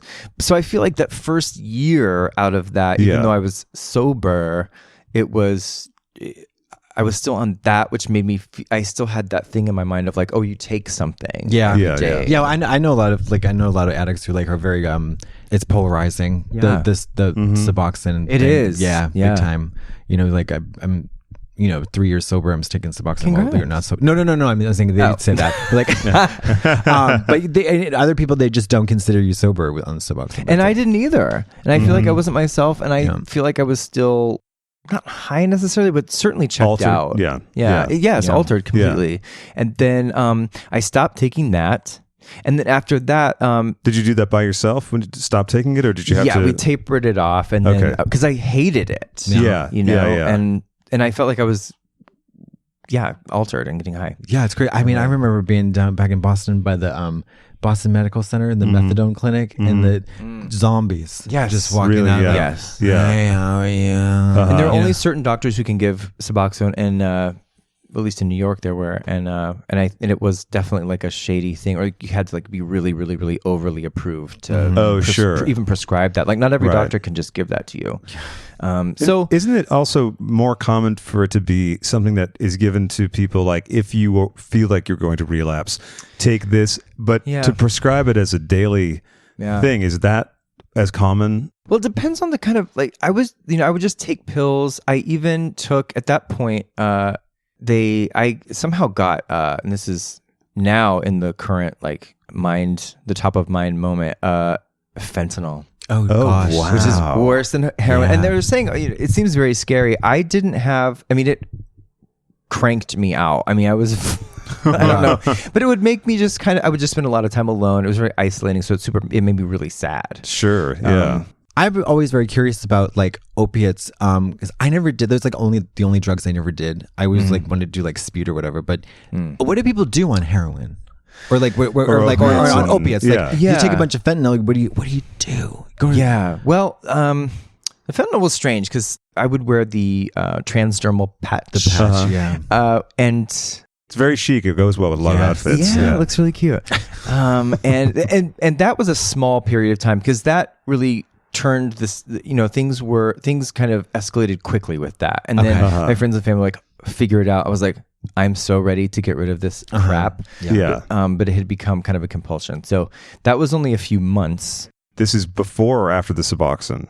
After. No, okay. It was before. I'm lying. No, it was before. Well, and I would never take sense. that again. Yeah. And it was, so you just kind of increase. And in my mind, I was like, oh my God, never in a million years would I ever do heroin. Come to find out fentanyl's, stronger. But I didn't understand it was stronger because it was just a patch. And I was like, it's even working. But then 2 days later, because it works for 72 hours. Oh, what? Oh my God. The transdermal patch does. Yeah. So on weekends, I would just spend time alone with my dog, and I would write in my spiral notebook, like, my, creative ideas. And then I would read them later and be like, oh God, Lord. Oh God. It's like in Party Monster at the end, that the book is empty. Sure. Yeah. That great book. So I knew it was crazy. And I really wanted to just drop that because it's not me. I didn't, I spent the first 20 years of my life with zero substances. So I was like, this is just, who is this person? And so I was really ready to dump that. And then, I thought once I got sober, there would be like a relapse would be the worst thing ever. Yeah. And then it was a benzo situation where I kind of had some hiccups. Yeah, those damn benzos. Yeah. And it's the most prescribed drug in America. Now, those are, for those not familiar, but it's the PAMs, right? Yeah. Lorazepam, diazepam, clonazepam. Yeah. And what's the Xanax one? Xanax is alprazolam. Oh, alprazolam. Yeah, you know Al. Yeah, you know Al. Yeah, Ali Sheedy. Oh yeah. Yeah. Oh my gosh. Known for her terrific run in Hedwig. Exactly. And it's what? Oh, so Yes, she was like she the was in second Hedwig. or third Hedwig after John Cameron Mitchell's original run, and it was the biggest disaster. I don't know if there's a bootleg of her performances, There's but gotta be, I'm sure. there has to be. How long there did is. that last? Not long. They canned her pretty quick because the actor playing Hedwig will improv because it's part of the thing, but improv in a structure. She was going totally off the map, insisting other people sing certain songs that Hedwig is supposed to sing, and also was just, I guess, a total mess. Yeah, you have to be a certain kind of performer to carry that show. It's a really tricky show. Yeah. Wow. But anyway, back to your story. Yeah. So the alprazolam, he was, Right. yeah. All this stress comes back to you, even after a while of spending time really feeling good and in your mind and having kind of getting back to your health and stuff. Yeah. And then I didn't realize that it would have been such a big deal. And I was prescribed by a doctor and stuff like that. And prescribed because of anxiety? Yeah, and certain doctors get freaked out about epilepsy, like, well, you need to take an anticonvulsant and stuff like that. But I knew better, and I knew I should have been honest with myself about that. But I was like, well, I'm not drinking ever, and I'm not going to ever smoke pot, or I'm not going to do anything. So, I mean, this is okay. And I wasn't quite clear that, I was, but I wasn't, that it would be not a sober thing to do. And a lot of people have problems with that, even the ones that get sober, and like they have to start over once they take Xanax. So that was one thing. And that's an issue. But what I realized is getting off of these medications that are for epilepsy, which also work as people take them for bipolar and stuff like that. Lamictal, right? That's used a lot for manic depression or bipolar. Yeah. And I wasn't manic depressive, and I'm not even depressed. So I was kind of like, well, these things are working with my brain. So I really wanted to get off of the Lamictal. I think it just is kind of fine. I'm on a very low dose. Sure. But the other one, Trilaptol, it's a little bit different for me. You know, it affects my thinking. Okay. So I'm now finally on like less than half the dose I started on. That's scary. I feel much better. But your brain, you feel like your thoughts are different. That's scary. I know. Yeah. And you're aware of it. You're like, oh, that's an insane thought. Why am I thinking that? Oh, it's because I'm on this medication. Oh, God. So you would have insane thoughts, not like just slower thoughts or cloudy thoughts. Well, and when I went off of these things, I realized, or started to, and but when I really no Suboxone and no benzos and stuff like that, what I realized is I had immense amount of brain fog and slowness. Sure. And that lasted a really long time. I think because how long? Well, I think I'm still repairing it. I think because they say however long you were on that stuff, it takes a long time. That's how long the time it's going to take you to repair your neurotransmitters. Wow. Is, like longer. I mean, they say years. Really? Sure. Yeah. So I was saying this on the show the other day. I think that's still being repaired. You know. Yeah. And when you really see that, and you're like, okay, this is going to take me a long time to repair, then it helps you commit. I think. Oh, For sure. me, Yeah. I was like, oh. Because what happens is you stop taking them or you reduce it, and then you freak out, and you're like, well, the easy thing to do would be this, because I'll be relatively sort of sober. And I won't have this horrible feeling. Yeah. Yeah. Right. But then the things you've put off thinking about or fixing it all comes back tenfold. Yeah. And then you're like, oh, well, I know what would help me deal with all this stuff. Yeah. And it makes it super easy. So that's a toughie. And they say the benzo withdrawal is really tough, and you should really go to a detox more so than even opiates. Yeah.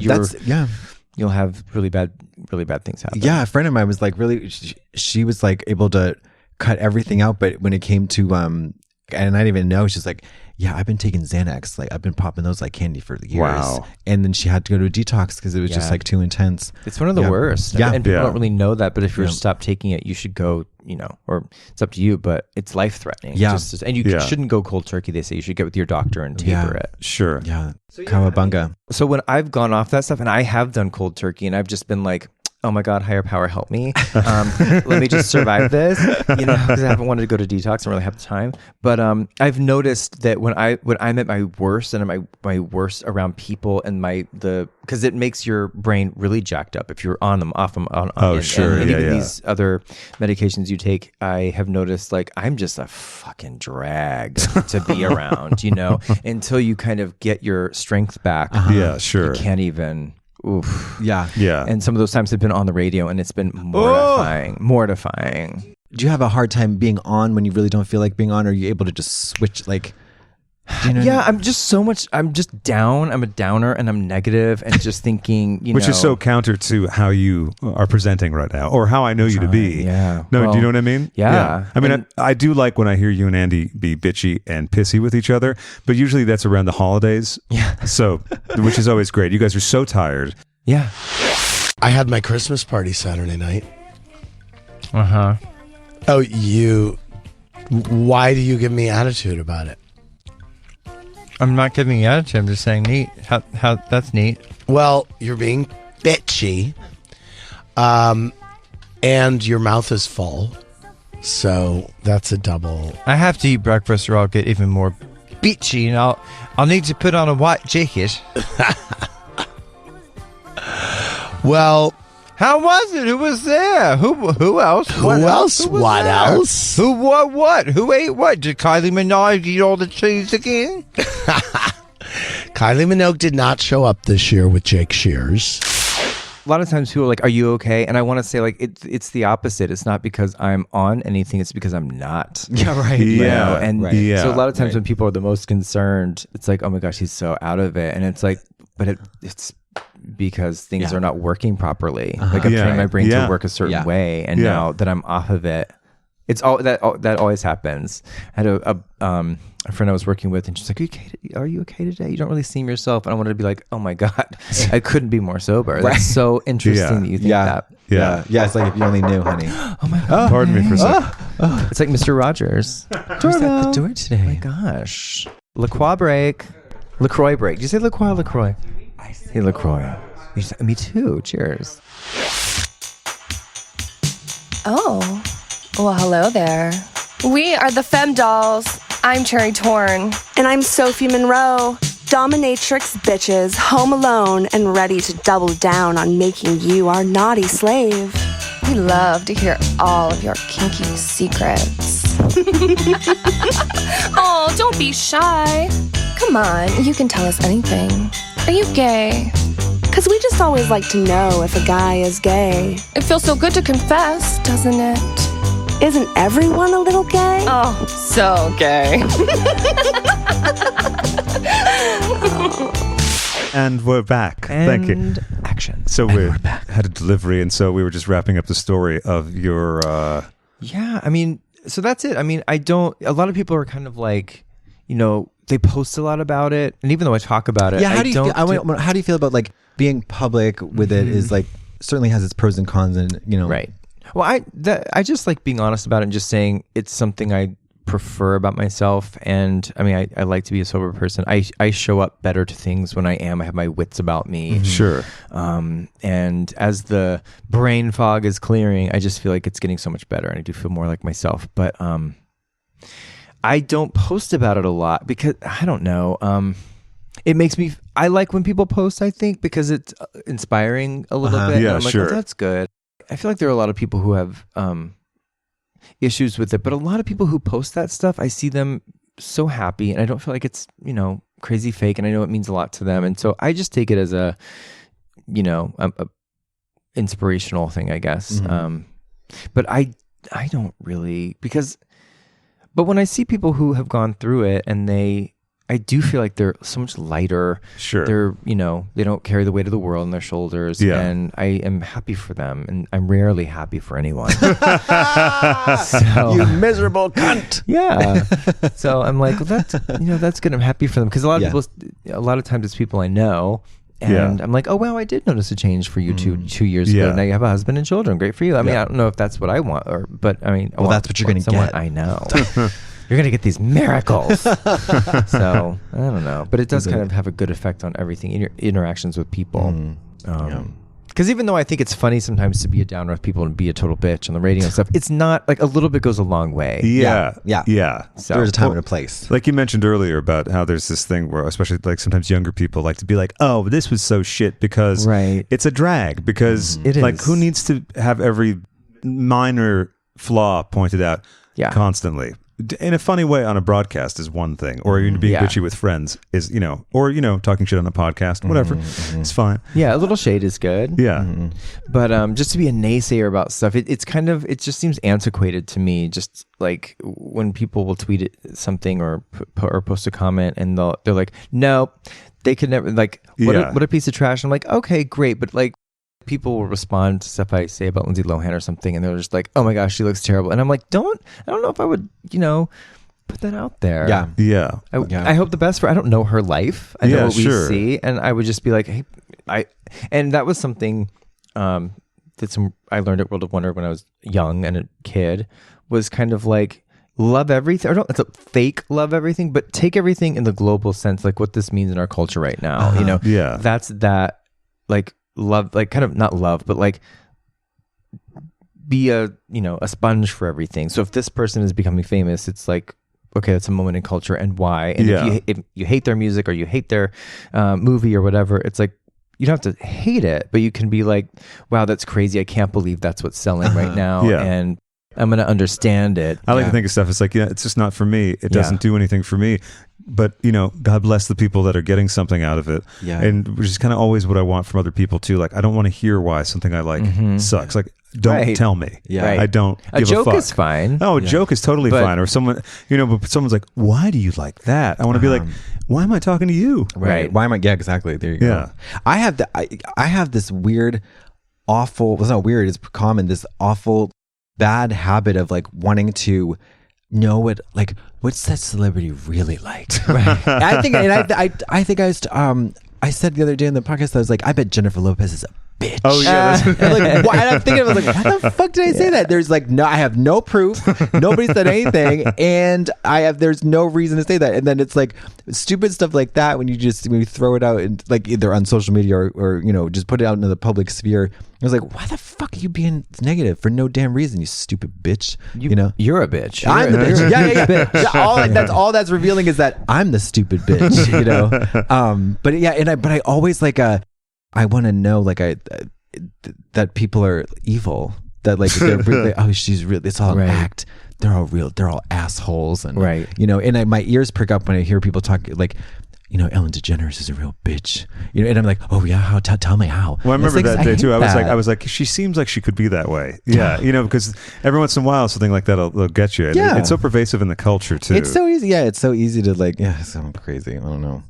Yeah. Anyways. Also, the cancel culture and everything. Yeah. Oh, yeah. And that's something I think I mentioned. I was talking about Michelle Collins' show. Yeah. She was like, she's not canceled. Why do we? No, she's not canceled. But she's like, do we cancel someone forever for that? Or like, at what point do we give them a second chance or forgive? Yeah. Like, why? Sure. Everyone, like, nobody's perfect. Everyone has something going on. And that's the other thing. Like, they're doing their work and they have to be, or they're now, a public persona and stuff like that. But like, and are we now just like people rip people to shreds? Oh yeah. The first thought is like, what's the meanest joke? Or like, oh, I hate them. And it's like, well, you're stuck with that comment, Yeah. Like, think of something clever to say. Yeah. Yeah. Funny put downs or like a dismissal is way better. Yeah. I think than that. And before we wrap up and everything, I want to get into a little bit of some of the other things you do in your career. It's a very, very varied career. Renaissance story. Exactly. Yes. The TV work that you've done, because you're a producer and you mentioned being a showrunner earlier. Yeah. When did you get into that? I was doing theater and I had a summer off that I was paid not to take another job. I was on hold for another one that was supposed to start. That fell through. But that summer, I wrote a bunch of stuff. I was writing a book. I wrote a feature, and my boyfriend at the time, who was Andy, he said, you should take that script to Randy and Fenton at World of Wonder and pitch it. Because I didn't watch TV at the time. And he's like, you should pitch that as a non-scripted series. And so that got optioned and picked up, but not picked up. We made it. It took a year and change to make. And then it got shelved because there was a scandal behind the scenes. Oh, wow. But that was how I learned. And I was on the ground. So I was like shooting and producing and directing. And then, came back and, tried to help edit it. And then when that got shelved and couldn't even air, they were like, well, you're here. And I was like, I cashed in my 401k to move here and make this show because I was a little slightly underpaid, but that's fine. That was my first job. It's to be expected. And they threw me onto Tori and Dean in Love as a producer. Oh, wow. So I just started Is she a going, bitch? I'm just kidding. She's a real bitch. I've always thought that. That was a crazy summer. One crazy summer. And a long crazy summer. hot summer. Let me ask you though, okay, because I think probably for listeners at home, the title producer, and even for me, what the fuck does that mean? Well, it can mean a bunch of different things. For me, it meant you just can't say writer and director on those shows. Oh, right. It's not union, Right. Yeah. Nothing's written. Yeah. And everyone does a different thing as a producer. So mine was directing and helping people kind of write. So I would throw a line out and say, it'd be so funny if you said to Craig, you're a huge bitch and Ellen's a cunt. Yeah, so, right. or whatever. And then you'd cover everything else in the episode because you don't know where that scene would go. Yeah. So, it was basically kind of like D-List. I also worked on D-List. The Kathy Griffin show. Yeah. And that was basically a scripted show, but not. So we wouldn't write pages of dialogue, but we would write out, here are the things we have to hit in this scene. Okay, sure. And then discuss it with her. And then she was so good. So she would kind of riff on those things and make it, her own. And then you get in the interview chair and you're like, here's what's going on in the edit. Talk us through this, But that was what I did as a producer. Yeah. And then I used to do development a bunch, still do.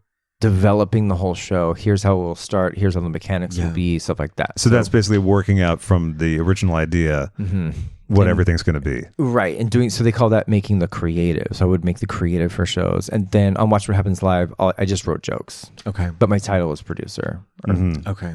Yeah. I was on that show. Me and Trixie were. Oh, yeah, that's right. Yeah, we were bartenders. Yeah. We were on with Kate Hudson and Colin Hanks. Oh, wait. Isn't Colin Hanks the legendarily unfunny? Not a comedian. Let's put it that way. Yeah. Not a comedian. But he was in a sitcom and they showed a clip and it was not funny at all. Yeah. I don't think that sitcom still airs. It was like, I was like, what?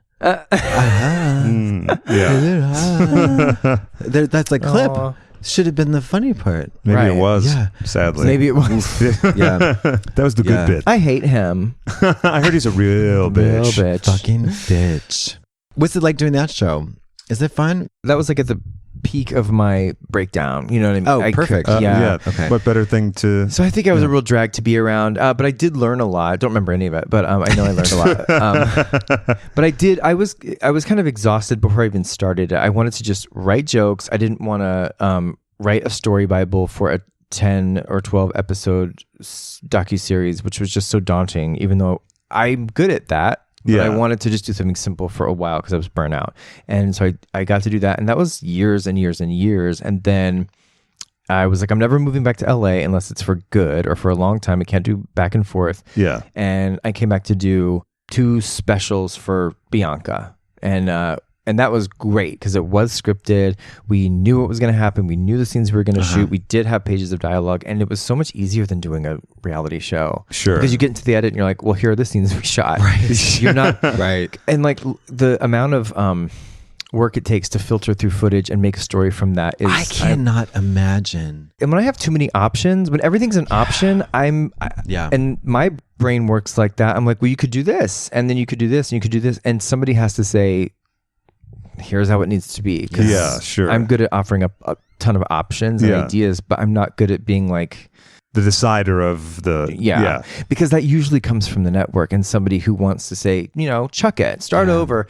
And then you're like, well, that's what we planned on. And it's just a lot of like watching footage and then plan. It's just a lot. So it was easier to do the Bianca show because it was so much fun. We all had a great time. We had a great cast, and that was a good way to move back here. And then I just I found this niche of doing scripted, but not like the Kathy show and the Tori and Dean show. Yeah. Bianca's a terrible bitch. I've heard that. I've heard that. No talent. No talent. Propped up by... None. Yeah. And just rotten in the core. Yeah. Sure. Vicious. And you can smell it from a mile away. Yeah. I can't even look at her. No. Why would you want to? I know. Yeah. I did turn to stone. I had to have that reversed. Yeah. I worked with her on her second movie. And oh, right. And I got to have a scene with Janine Garofalo. And you locked everyone out of a room. Yeah. Or the set. Yeah. Yeah. I got to hijinks and pranks, which I love to do. Waste everybody's time and money. Actually, I met one of the producers of that the other night, Matt Kugelman. Yeah. Oh my God. We go Sweetest back guy in the 20 years. Really? Oh my God. Wow. Yeah. Before he was working at CBS. CBS, But even before that, that we were both like 23. Yeah. He's one of the nicest people I've ever met in my The life. nicest. Yeah, And he's lovely. suspiciously so. Yeah. Yeah. I heard he's a real bitch. He's a real bitch. He's, oh God, yeah. So nice. He's so nice. And he was telling me about the fight sequence and how great Brian was at getting the moves down, and that everything else was going wrong that day. And they only had like 4 hours to do the fight scene, and they got it done in 15 minutes because he just nailed it. Oh, good for you. One take wonder. Well, 10 years of martial arts training. Really? You jiu-jitsu? MMA? Karate. Oh, really? My dad's like Stop it. master at What color belt? Oh, he's like a 5th degree black belt. Oh my God. Yeah. that came in handy because I didn't realize how like when you're doing that stuff, people don't know what to do. Like because I like know how to do it. Like I know how to like kick and punch and like generally, if you've never ever done that. You have no idea, like, sure. You know, like it doesn't make any sense, and it's so funny. For people who don't know how to fight when they try to do it, it looks amazingly funny, like really, really bad, like really, really bad. It's like someone just going, "Oh, okay, I'll do a ballet move." Oh yeah, oh, I could do like a triple pirouette or whatever. Yeah, like, and you have to think about the camera and the blocking and hitting your mark right. Yeah, it's not easy. I heard that Gina Davis on the set of A League of Their Own was so comically uncoordinated that it was like a real big problem. She's so unathletic. I can't throw, although except for archery, right? But that's, I mean, baseball and archery don't really share many. Have good aim. Yeah. It's funny. I can't hit a baseball. I can't throw a ball. No, I'm terrible. Not I can't play basketball basketball. No, I can run and I can play soccer. Okay. Kick things, but I can't. I'm tennis sort of, but I can't make a basket. Okay. If you could be the best in the world at any sport for a year, what would it be? I would do basketball. I would because I like watching it. I like going to basketball games. I don't like to see a bunch of stuff. One sport. I mean, I guess it would be some sort of Olympic sitch. You know, like maybe a Winter Olympics thing because I'm not a well-versed skier. I think skiing is terrifying. It's terrifying. Sonny Bono died. I always feel like Natasha Richardson. Yes. Oh, that's right. Yeah. I mean, it's so, and I always feel like I'm so high off the ground that if I were to fall, it's over. Yeah. It's extremely risky. Yeah. It's very expensive. It is. Yeah. And you're on ice. Right. And you're on slippery things that go downhill on ice. Like I'm so scared. Those are all situations I try to avoid. Yeah. In general. Yeah. And then shredding narnar. I don't know if I can shred the narnar. Can't do it. But maybe, I would love to have the confidence to do what's that thing called? The ski jump or the high jump? What is that thing called? Where you just go all the way down and fly into the air and then just That's land. Fucking idiotic. Yeah. How fun if you could be able to. Yeah, sure. And it's good for your hips. Yes. In the knees. I like swimming. Okay. I did give you a good answer. These are all things. Well, there's too many great ones to choose from. Having sex. I don't know. Eating. Are you a big slut? No. I mean, yes, but I'm not practicing slut. Oh, sure. Theoretically. So in theory, I go a long time in between encounters. A really long time. A very long time. Yeah, I stopped taking PrEP. Oh wow, yeah.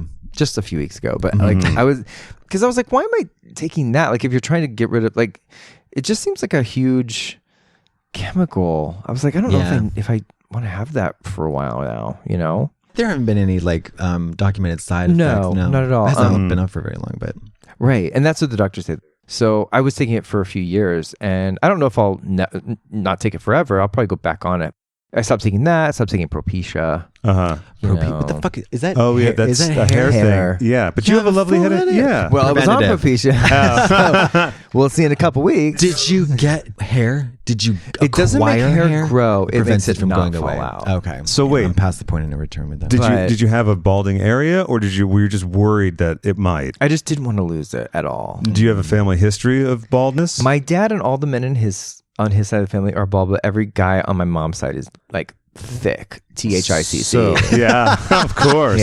Thick woke. Yes. Snack. So it looks like, I mean, I think I've made it past the hump, after turning 40. I think I'm like, you never know. You never know. But you never know. I mean, it did decrease the volume of my ejaculate. That's how they put it. So you have a sex drive, you can get an erection, but you don't produce as much. One little puff of sawdust and that's it. Sometimes you're like, whoa, dry as a bone. So for porn stars, no Propecia. No well, they're Propecia. all, they all have like very short hair. Well, except for a few people. Oh, interesting. Interesting. I never thought about that before, but now that you put those two together. Right. So you stop PrEP, you stop Propecia. Anything else with a P that you've ceased? Yeah. Propofol. Never. No more give that up. anesthetic sedatives. Hilarious.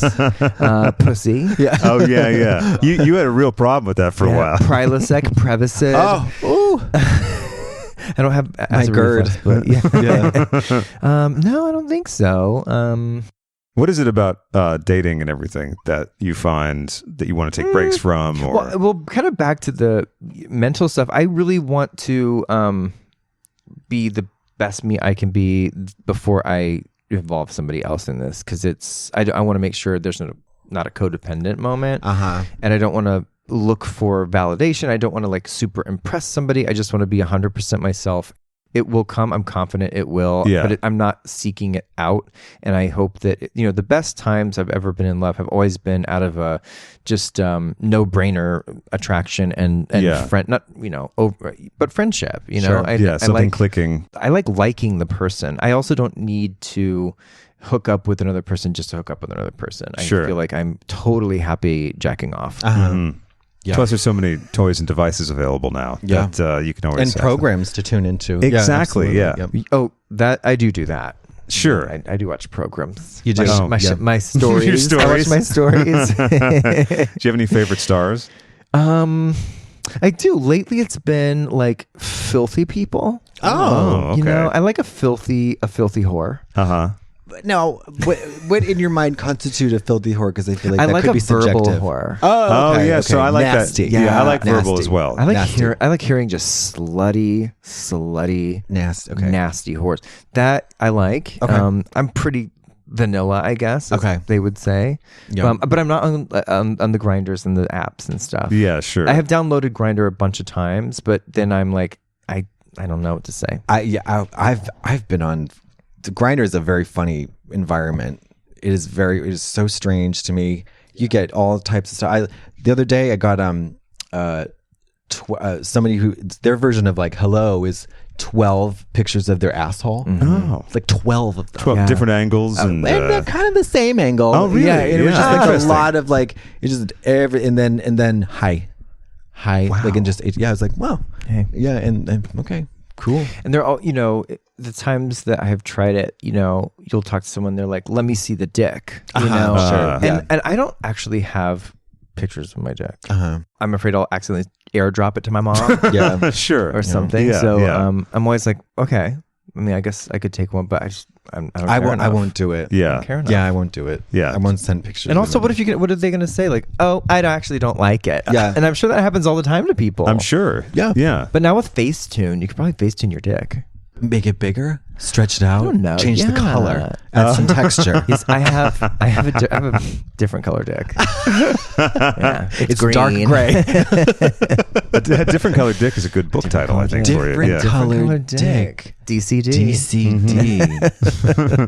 And Great. you talking about relationships and everything. How is it working with their ex-boyfriend? Because you and Andy Great. were How long together did you for date? yeah. Great. How long 3 did you years? date? 3. Oh wow. Yeah. Yeah, we were very, very, very much in love and maintained that, mutual love for a long time and, never has ceased. And then it turned into a working relationship because we get each other, I would say inside and out, but that's disgusting. sounds like an Whoa. ex-boyfriend. Yeah, I'm sorry. Hey. Um, a little but, filthy for our yeah, show. please. So I might have to bleep that. Can you clean it up, please? It's great. And I'm friends with most of my ex-boyfriends. Yeah. That's great. Except for 1 or 2, and we weren't. Well, I guess we were boyfriends, but well, you always have to have the exception that proves the rule, Yeah, right? yeah. Was that the relationship, Andy, that you moved No. away from? Okay, I'm just curious. Yeah. no, that was later because that one I was pretty young. Oh, and right. I mean, it was heartbreaking, but we were still in the same city and stuff. But no, it was when I was a little bit older, and I was like, well, this is it. This is great. We're going to be together forever. And Yeah. that doesn't always work out. In a way, though, you are because you work together. Right. I mean, exactly. So that did work out, and we'll be friends forever. Yeah. I don't think there's anything that would change that. I like when people call up and insist that you guys should just date again. The ladies will call up because sometimes their audience is interesting. They'll get calls from Andy will say, I want some Trump people to call and explain to me why you're still, whatever. Sure. And they do. They call up. And what do they say?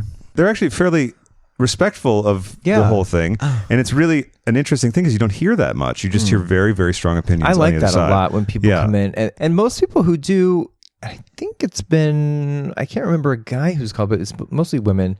But most people are like, I get why you would hate him, but here's why I did. And it's always something I haven't thought of. Yeah. You know, even though you think you could never think of a reason to vote for that guy.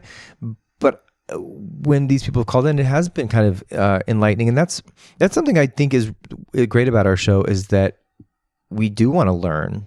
You know, we want to hear the other side and then ask questions and learn. Because I don't want to be like that other side, which is like, well, here's the only reason why I'm going to be the way I'm going to be. I think we all have stuff to learn from each other, even if someone has made a decision that is insane. Yeah. So Wow. or insane to me. I know. It's strange. It's just strange. Yeah. I'm baffled when I'm baffled. Right. You know, Yeah. it's like, that's truly baffling to be baffled. I know. Now I'm baffled. I think we assume that people must have hated Hillary to vote for him. And I don't think that's all the time true. And I can't imagine, like, why would you ever, if you had a choice? Oh, yeah. You know, I remember saying to people I knew who were probably going to vote Republican, I was like, just think about it. Yeah. You know, here's this guy from The Apprentice. It's not like Ronald Reagan, who was an actor, who's now a politician. And who was a governor, right, for... Yeah, and kind of was into that. I don't know. Plus, he had decent hair. Right, it was kind of handsome. Yeah. And, Oh, he was disgusting. I mean, like early on, right? In the early movies. And Nancy was kind of pretty. A bitch. Cunt. Huge bitch. I knew it. But yeah, I think... I don't know. I'm not also the best person to talk about politics either. I know, like, I kind of... go with what makes sense in terms of, like, I mean, I will always vote democratic. Oh, that's exactly. Democratique. That's right. I wish I That's could a have civilized way to say it. Yes. Yeah. And one last thing before we go. Yes. One of my favorite things that you do is your Helvetica character. Oh, right. I've put her on like a little timeout. Yeah, so Helvetica, for those of you who don't know, I'm going to play a clip. I'm going to insert a clip. This is based on an Australian newsreader. Right. And then it spun out of control. Yeah. Helvetica, what's in the news today? So, Black China news. She has addressed the allegation of her fight at Six Flags. There was a fight at Six Flags with Black China? Black China, as we say in the news world, lost her shit. Okay. And she, her child, her baby, was in a pink stroller, and she swung the pink stroller around to try and injure and hurt someone. No. Well, because the person tried to touch the baby, and you know she wasn't into that. Oh my God. So she did come out and said, "I do not condone violence, nor am I a violent person." Okay. Don't believe that.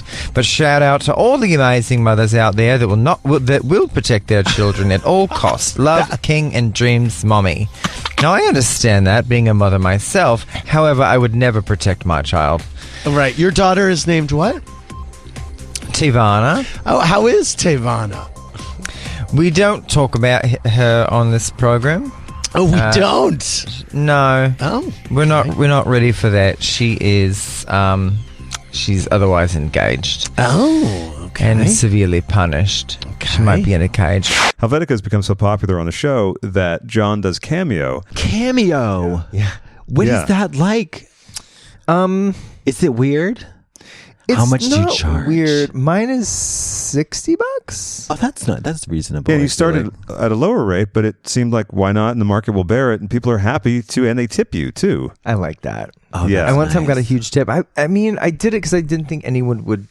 I got asked to do it. Not like that, but I mean, it was, like, hey, you can make some money. And so I was like, I'll make money. Great. And people wanted it. I mean, I've done a bunch, not a lot. I was just thinking this is going to be so stupid, and it is so stupid. They're short videos though, like what, 30 seconds? They're supposed to be, but sometimes I'll do like a 7-minute one, or like a 12-minute. I love that. It's also, I don't think about it until I open it up and I read what's on the screen, and I did, and I never want to repeat it because also I'm not a housewife. People don't know who I am, but or she is, so they want to see what's going to come out because it's just improvised and ad-libbed and off the cuff. And sometimes I think that's the only reason I like it is because that's what makes me laugh. Sure. Yeah. I like to, because then I laugh at myself for having thought of insane things to say. Yeah. Well, you did make, you made Jason's birthday with that. He loved. Really? He loved it. That yeah. is so funny. I love him. I hope it was good. I mean, I don't know. Still, with all I've told you, you're like, well, I hope it was good. Oh. No, he loved it. He said it was one of the best birthday gifts he's ever gotten. I put it on ice because I feel like it is, to borrow from Madonna, reductive. You know, it is very much like Kath and Kim. It is very Summer High Tie. It is kind of like any Australian person. And so I don't know if she's that original. The character is also so dismissive and rude to everyone. Such a bitch. Yeah. Bitch. Which is great. But she doesn't know it. She's just living her life. Aren't we all? Aren't we all? Yeah, and on we that are. note, John Hill, thank you. Oh my God. Thank you so much for joining us. Thank you for having me. Yeah, it's been a delight. This is what happens. You turn on the mic. I just say all this stuff that later I'm like, oh God. Perfect. That's what we were counting on. You're so easy to talk to. What song would you like to close out with? Because we play a song at the end Do of What every You Want show. by R. Kelly. Mute him. I'm sorry. I won't even mention his name. Yeah, we'll play the Christina Aguilera version instead. Will you really? Yeah, you want that? The Lady Gaga and Christina yes. Aguilera? Great. Sure. Because they're taking it back. They're like, we're not going to let a man ruin the 6 weeks. And the Christina Aguilera one is great. It is. Yeah. And it was also a big moment for them to come together. That girl can really sing, you know, that Aguilera. Yeah, she can. Yeah, she got some That pipes Aguilera on it. broad. Yeah. Got big lungs with cola. Yeah. Christina Aguilera. Your lungs. Egg your lungs up.